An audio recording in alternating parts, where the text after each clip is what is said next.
बिस्मिल्लाहिर्रहमानिर्रहीम। अपनी तारीख़ में हमने पढ़ा था कि मुसलमान जब दूसरी कौमों को ईमान अकीदे की दावत देते थे और ये वजह बताते थे कि हम जो तुम्हारे मुल्क के अंदर आए हैं इंसानों को इंसानों की ग़ुलामी से निकाल कर अल्लाह की ग़ुलामी में, और अस्लिम तस्लिम ये एक नारा होता था, अस्लिम तस्लिम, इस्लाम कबूल करो तुम हिफाजत किए जाओगे, तुम महफूज हो जाओगे, बच जाओगे, यानी अल्लाह के अज़ाब से बच जाओगे, इस्लाम आखिरी सहारा है। तो उसके बाद जब ईमान का दौर ख़त्म हुआ, आस्ता आस्ता ईमान के अंदर शिरक और कुफ्र आ गया और मूर्ति पूजा करने वाले और कब्र पूजा करने वाले जब एक जैसे हो गए तो फिर मुसलमानों का रौब और दबदबा चला गया। पहले मूर्ति पूजा करने वाले और गाय के पेशाब को पीने वाले की ये ज़रा बातें सुने और फिर मुझे बताएं कि कौन है पाकिस्तान का लीडर जो इसको जवाब देगा। अगर तुम्हारे पास इसका जवाब नहीं है तो बहरहाल मेरे पास जवाब मौजूद है। पहले ये ज़रा सुन लीजिए। देखे कौन जीतता है और पाकिस्तान के हुक्मरान सुन ले। हमारे 18 जवानों का बलिदान बेकार नहीं जाएगा। भारत सफल रहा है पूरे दुनिया में आपको अलग थलग करने के लिए, और हम उसको तेज करेंगे और पूरे विश्व में आपको अकेला रहने के लिए हम मजबूर करके रहेंगे। वो दिन दूर नहीं होगा जब पाकिस्तान की आवाम पाकिस्तान के हुक्मरानों के खिलाफ, आतंकवाद के खिलाफ लड़ाई लड़ने के लिए मैदान में आएगी। मेरे प्यारे देश, देखा आपने, कोई है पाकिस्तान का ऐसा लीडर जो इस मोदी को जवाब दे सके? और जो कुछ इसके प्रोग्राम थे आज अमली तौर पर आप देख नहीं रहे हैं। ये है वो साजिश, ये है वो मुदाखलत जो ऐलान के साथ कर रहा है कि हम पाकिस्तान को अलग थलग कर देंगे और पाकिस्तान की आवाम को हम यानी फ़ौज के ख़िलाफ़ खड़ा करेंगे। तो देखिए वही इनका मंसूबा है जो सामने आया है।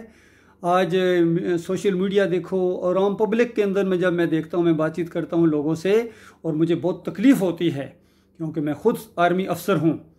7 Punjab regiment 70th PMA long course 23232 मेरा PA नंबर है। और आज से 38 साल पहले मैंने यही फ़ौज के अंदर बात कही थी कि देखो अगर इन हिंदुओं का मुकाबला करना है और हिंदुओं को नीचे दिखाना और पूरी दुनिया के अंदर अल्लाह ताला तुम्हारी हुकूमत को कायम करेगा।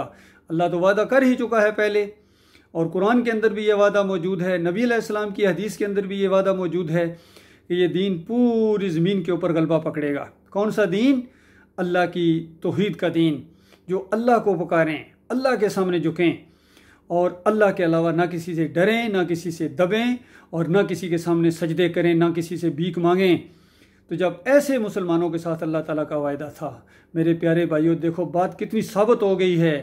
ये मैंने जो यूट्यूब चैनल बनाया था इसके अंदर मेरे जितने वीडियोज़ हैं आप इनके एक एक को कहीं से भी खोलें, ईमान खालिस के गिर्द घूमता है। और मैं तुम्हें एहसास दिलाने की कोशिश कर रहा हूँ कि तुम्हारी ज़िल्लत और ख्वारी और तुम्हारी नामर्दी और तुम्हारी बुज़दिली, जिसका ये सबूत है कि गाय का पेशाब पीने वाला तुम्हें ललकार रहा है, गाय का पेशाब पीने वाला तुम्हें ललकार रहा है और तुम में से किसी एक के अंदर भी हिम्मत नहीं है कि इसकी ललकार का जवाब दे सको। कमांडो दस्ते होने के बावजूद, एटमी क़ुव्वत होने के बावजूद, ज़बरदस्त किस्म की यूथ होने के बावजूद, बेहतरीन ख़ित्ता ज़मीन होने के बावजूद, मुसलमानी का दावा करने के बावजूद, मोमनी का दावा करने के बावजूद, कुरान के ऊपर अमल करने और कुरान को रहनुमा किताब का दावा करने के बावजूद किस तरह वो तुम्हें ललकार रहा है। और चंद दिन पहले जो उस खातून ने उसने जो नबी अलैहिस्सलाम के लिए और उम्मुल मोमिनीन के लिए जो अल्फाज बोले थे उसमें भी आपका खून नहीं गरमाया है और उसने भी आपने कोई मुनासिब जवाब उनको नहीं दिया है, जिस वजह से ये हिंदू शेर हो रहे हैं। अल्लाह के बंदो, ये तुम्हारे शिर्क की वजह से है। तुम कब्रों के पुजारी बन गए हो, तुम मज़ारों के पुजारी हो और तुम मज़ारों के ऊपर जो चादरें चढ़ाते हो और उसके ऊपर लेट जाते हो, ये बुत परस्ती है। बताओ आज अगर आपकी और उनकी जंग शुरू हो जाए तो ये हक और बातिल की जंग होगी? बताओ मुझे, ये हक और बातिल की जंग नहीं होगी, ये मूर्ति पूजा करने वाले की और कब्र पूजा करने वाले की, मज़ार पूजा करने वाले की जंग होगी। ये जो पत्थर के पुजारी की और हड्डियों के पुजारी की, ये दो बातिल आपस में टकराएंगे। इसलिए तुम डरते हो, ये तुम्हारा डरना बिल्कुल फितरी है। क्यों? मुशरिक बन गए हो, शिर्क तुम्हारे अंदर आ गया है, तुम्हारे अकीदे के अंदर खराबी है, तुम्हारी अक्सरियत शिर्क करती है, तुम्हारे लीडर शिर्क करते हैं, तुम्हारे उलमा शिर्क करते हैं। तुम्हारे ये फ़िरके मसलक बन गए हो, कोई बरेलवी बना दिया गया, कोई देवबंदी बना दिया गया, कोई अहले हदीस बना दिया गया, और उसके बाद तुम्हारा कोई रोब और दबदबा इस ज़मीन के ऊपर किसी मुल्क के लिए नहीं है, बल्कि सारों का दबदबा तुम्हारे ऊपर है। अल्लाह के बंदो, ये ज़िल्लत और ख्वारी सिर्फ शिर्क की वजह से है, शिर्क की वजह से है, शिर्क की वजह से है। ये 38 साल पहले मैंने 7 पंजाब रेजिमेंट के अंदर ये बात उठाई थी, तो कर्नल नजमल हसन मलिक, जो एक ख़ास फ़िरके के साथ उसका तल्लक था, उसने इसको तौहीन समझी, और फिर मुझे वो ब्रिगेडियर मोइन के पास ले गया, 46 एक ब्रिगेड, जो बाद में जनरल ज़िया के साथ क्रैश हो गया था। उसके सामने भी ईमान अकीदे की मैंने यही बात कही थी कि देखो, ईमान और अकीदे के अंदर ख़राबी है, ईमान और अकीदे के अंदर ख़राबी है।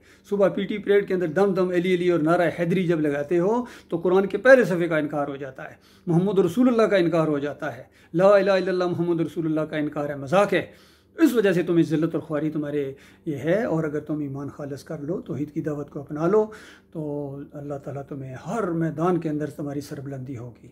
बाकी मुझे पूरा यकीन है कि मेरा ये वीडियो सुनने के बाद भी किसी लीडर के अंदर ये ज़रूरत नहीं है कि मोदी को जवाब दे सके, लिहाजा मोदी को जवाब मैं दूँगा इंशाअल्लाह। मोदी जब आएंगे, अल्लाह के बंदे, जब अल्लाह के बंदे ईमान की दावत लेकर आएंगे, ईमान की तौहीद की दावत उठाएंगे, पहले पाकिस्तान के अंदर पाकिस्तान को पाकिस्तान बनाएंगे।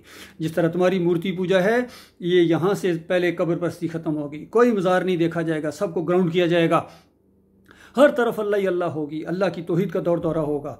और ईमान खालिस की बात करने के बाद मोहम्मद रसूलुल्लाह के तरीके के ऊपर जब हमारी फ़ौज भी ईमान के साथ होगी, हमारी अवाम भी इंशाअल्लाह अवाम के साथ होगी, तो उसके बाद तुम्हारी खैर नहीं है, तुम्हारे बुतों की खैर नहीं है, और तुम्हारी मूर्तियों की फिर खैर नहीं है, और फिर तुम्हारी बोलती बंद हो जाएगी, तुम्हारी धोती खुल जाएगी, क्योंकि एक ही नारा होगा हमारा। अब हम नारा हैदरी नहीं लगाएंगे, अब हम नारा तकबीर, अल्लाह अकबर, अल्लाह अकबर, अल्लाह अकबर से जब ज़मीन गूंजेगी, आसमान से मदद आएगी, फरिश्ते उतरेंगे, और उसके बाद जिस तरह पहले काफिरों और मुशरिकों की खबर ली गई थी, एक एक जब्बार और एक एक काफिर और मुशरिक और एक एक बदमाश को घुटने टेकने पड़े थे इस्लाम के आगे, इस तरह तुम्हारे घुटने भी टेके जाएंगे। और ये इस्लाम याद रखना, तुम चाहो या ना चाहो, ये इस्लाम की दावत पूरी दुनिया में फैलेगी इंशाअल्लाह। पूरी दुनिया के अंदर इस्लाम का गलबा आने वाला है। ये सच्ची किताब के अंदर कुरान का वादा है, और कुरान की बात अल्हम्दुलिल्लाह से लेकर वन्नास तक अल्लाह की बात है, तुम्हारे रब की बात है। तुम अपने रब के दुश्मन बने हुए हो, तुम अपने रब के मुनकर बने हुए हो। कल तुमने, अगर आज तुम्हें मौत आ गई, तो तुम अपने उन सारे लोगों के साथ चले जाओगे, जहन्नम की आग के अंदर जाओगे, जहाँ तुम्हें तो खून और पीप की वादियों के अंदर तुम्हें घसीटा जाएगा, आग की लगाम तुम्हारे ऊपर तुम्हें पहनाई जाएगी। इससे पहले इंदिरा गांधी जहाँ जा चुकी है, राजीव गांधी जहाँ जा चुका है, और तुम्हारे जितने जा चुके हैं, मूर्ति पूजा वाले भी वहाँ आग में गए हैं, और हमारे मज़ार पूजे वाले भी आग में गए हैं। ये दोनों वहाँ जाके गए हैं। ये उर्स और मेले करने वाले, सोने के दरवाजे लगाने वाले, या अली मदद के नारे लगाने वाले, उधर से बजरंग बिली और इधर से या अली। बताओ फ़र्क बताओ अल्लाह के बंदो। ये ईमान अकीदे की बात आपके सामने ला रहा हूँ।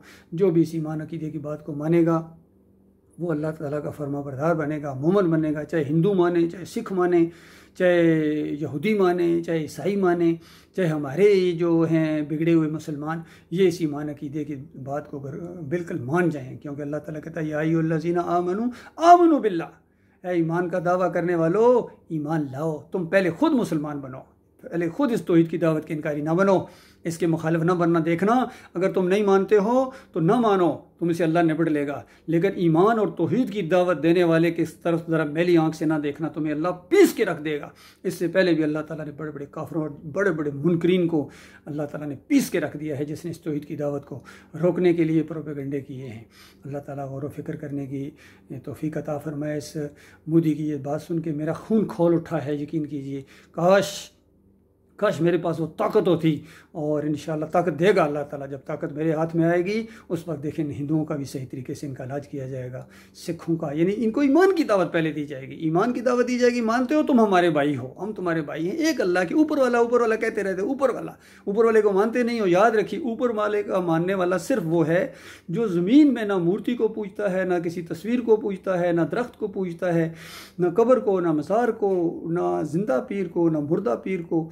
इन ज़मीन वालों के साथ उसकी बंदगी का कोई मामला नहीं है। उसका ये इज़्ज़तदार सर एक अल्लाह के सामने, एक अल्लाह के सामने, ऊपर वाले के सामने सिर झुकेगा बस। इसके अलावा ना अमेरिका के सामने झुकेगा, ना रूस के सामने झुकेगा, ना चाइना के सामने, ना बरतानिया के सामने, ना फ्रांस के सामने, ना दौलत वाले के सामने, ना बादशाह के सामने, किसी के सामने नहीं झुकेगा, ना तादाद वाले के सामने, किसी के सामने नहीं झुकेगा। ये जमहूरियत का मामला नहीं है।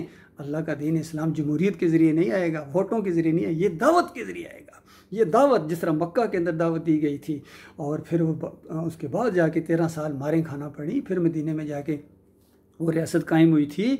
मोहम्मद रसूलुल्लाह ने पहले तौहीद की दावत दी है। इस बुनियाद के ऊपर जो लोग इकट्ठे हो गए हैं, तो इस ईमान अकीदे की बात के ऊपर जो लोग, जहाँ तक ये खबर पहुँच रही है, बात पहुँच रही है, ये इकट्ठे होने की कोशिश करो। एक इज्तिमाइयत बनाओ अल्लाह के बंदो, ये अल्लाह की जमात होगी, ये अल्लाह की पार्टी है, ये सही मानों में मोमन है, ये जहाद फी सबिलिल्लाह कर रहे हैं, ये जो मरेंगे वो जन्नतुल फिरदौस में जाएंगे, जन्नतुल फिरदौस में उसी वक्त चले जाएंगे, यकीन कीजिए। बाकी अगर ईमान अकीदा सही नहीं है तो चाहे तुम बैतुल्लाह की हिफाजत में मरो, चाहे पाकिस्तान, तो क्या बैतुल्लाह की हिफाजत में भी अगर तुम मरो यूनिफॉर्म के अंदर, तुम जन्नत की खुशबू नहीं पा सकोगे अगर तुम्हारे ईमान के अंदर शिरक है। पूरी दुनिया के मुफ्ती तुम्हें शहीद कहें, पूरी दुनिया के फूल तुम्हारे ऊपर निछावर कर दिए जाएं, पूरी दुनिया के इंसान तुम्हारा जनाजा पढ़ें, तुम जन्नत की खुशबू नहीं पा सकोगे। ये कान खोल के सुन लो।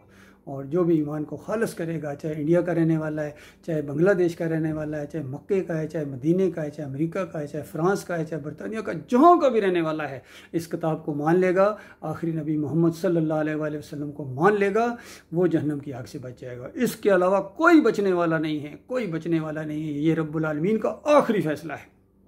फरमाया वक़ज़ा रब्बुका अल्ला ताबुदू इल्ला इय्याह, ये तुम्हारे रब का आखिरी फ़ैसला है, ये ऊपर वाले का आखिरी फ़ैसला है, अल्ला ताबुदू इल्ला इय्याह, कि उसके अलावा किसी और की बंदगी नहीं होगी, उसके अलावा किसी और की पुकारें नहीं लगेंगी, ना बजरंग बिली लगेगी, ना या इली लगेगा, कोई भी नहीं लगेगा उसके अलावा। और उसके अलावा किसी की नज़र न्याज नहीं होगी, ना 11वीं, ना 12वीं, ना ये प्रसाद, सब कुछ ख़त्म कर दिया जाएगा। ख़त्म करो, उससे तौबा करो, माफ़ी मांगो। किसी का वास्ता वसीला नहीं होगा, किसी की नज़र न्याज नहीं होगी, ना गाय की पूजा होगी, ना घोड़े की पूजा होगी। अब देखिए, इंडिया वाले गाय की पूजा कर रहे हैं, ये मुसलमान जो हैं ये घोड़े की पूजा करते हैं 10 मुहर्रम को। फ़र्क बताओ मुझे फ़र्क बताओ। गुस्से में बात नहीं मामला ठीक हो जाएगा। गुस्सा और जज्बाती ये कैफियतें, ये गमो गुस्सा जज्बाती के, इसका हकीकत से कोई तल्लक नहीं है। सोचो, एक एक दो दो मिल के सोचो कौन सी बात है जो मैंने गलत कही है। यही बात हर नबी ने कही। अब तो नबी आने वाला कोई नहीं, आखिरी नबी मोहम्मद सल्लल्लाहु अलैहि वसल्लम 1500 साल पहले यही दावत दे के, इसकी खातिर पूरी जदोजहद करके और इस्लामी निज़ाम का एक नक्शा कायम करके अल्लाह ताला ने उनके ज़रिए एक नमूना पूरी इंसानियत के सामने रखा। उस नमूने की पैरवी करो। ये नहीं कि हमारे इमरान खान मदीना रियासत बना देंगे, खुद मज़ार के सामने जाके सजदा रेज़ हो जाते हैं और कहते हैं मैं मदीना रियासत बनाऊंगा। कुछ दूसरे नबियों वलियों के सजदे साबित करते हैं और कहने हैं पूरी दुनिया का रंगे जहाँ बदली कर देंगे। तुम कैसे रंगे जहाँ बदली करोगे? तुमने अपना ईमान बदली कर दिया है, अपना ईमान मुशरकाना बना दिया है, तो गिला किससे करते हो? अल्लाह के अजाब का कोड़ा तो बरसेगा। उसने कह दिया था मैं दुनिया और आखिरत में ज़लील व ख्वार करूँगा ऐसों को जो किताब के कुछ हिस्से को माने और कुछ हिस्से को ना माने, और जो सारे पूरी किताब को ही ना माने, नबी को ही ना माने। तो उसके बाद अल्लाह ताला ने पूरा प्रोग्राम बना के रखा हुआ यहाँ दुनिया के अंदर भी और आखिरत के अंदर भी। अल्लाह ताला इस खौफनाक अंजाम से हमारे सारे भाइयों को, सारे इंसानों को, आदम के बच्चों को बचाए, ये ईमान की तरफ आएँ और अल्लाह ताला इनके ऊपर हैं। जन्नतें, बड़ी बड़ी जन्नतें अल्लाह ताला ने तैयार करके रखी हैं अल्लाह के बंदो। और अगर बात नहीं मानोगे तो बहुत खौफनाक आग अल्लाह ने तुम्हारे लिए तैयार करके रखी है। जहन्नम मुँह खोले तुम्हारा इंतज़ार कर रही है। चाहे कोई सदर हो, वज़ीर आज़म हो, जनरल हो, कर्नल हो, DSP हो, ASP हो, और जितना मर्जी बड़ा उसका रैंक हो, दौलतमंद हो, जितना मर्जी दौलतमंद हो, ऊंचे ख़ानदान का, खूबसूरत हो, मक्की हो, मदनी हो, जो भी हो, जो ईमान की तरफ नहीं आएगा उसको अल्लाह ताला आग में फेंकेगा।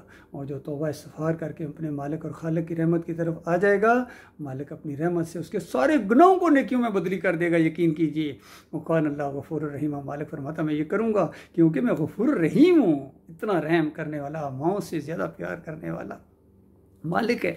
यकीन कीजिए, हदीस में आता है अल्लाह ताला ने अपनी पूरी जो उसकी रहमत है ना, उसके 100 हिस्से किए और एक हिस्सा इस कायनात में बखेरा है। 99 हिस्सों को अपने पास रखा हुआ है और उनको अभी छेड़ा तक नहीं गया है। और क़यामत के दिन अल्लाह ताला वो सारी की सारी रहमत को मोमनों के ऊपर यानी मानने वालों के ऊपर निछावर कर देगा। और उस दिन मारे जाएंगे मूर्ति की पूजा करने वाले, घोड़े की पूजा करने वाले, मज़ारों की पूजा करने वाले, जमहूरियत की पूजा करने वाले, बादशाहों की पूजा करने वाले, दौलत की पूजा करने वाले मारे गए। और मालिक अपने बंदों को, मोमन बंदों को, चाहे दुनिया में झोंपड़ी में रहते हों, लेकिन ऐसे ऐसे महलात देगा, ज़मीन से, जन्नत की ज़मीन से 60 मील ऊंचे महलात अल्लाह ताला अपने मोमन बंदों को देगा। और उस वक्त पता चलेगा कौन जीता कौन हार गया।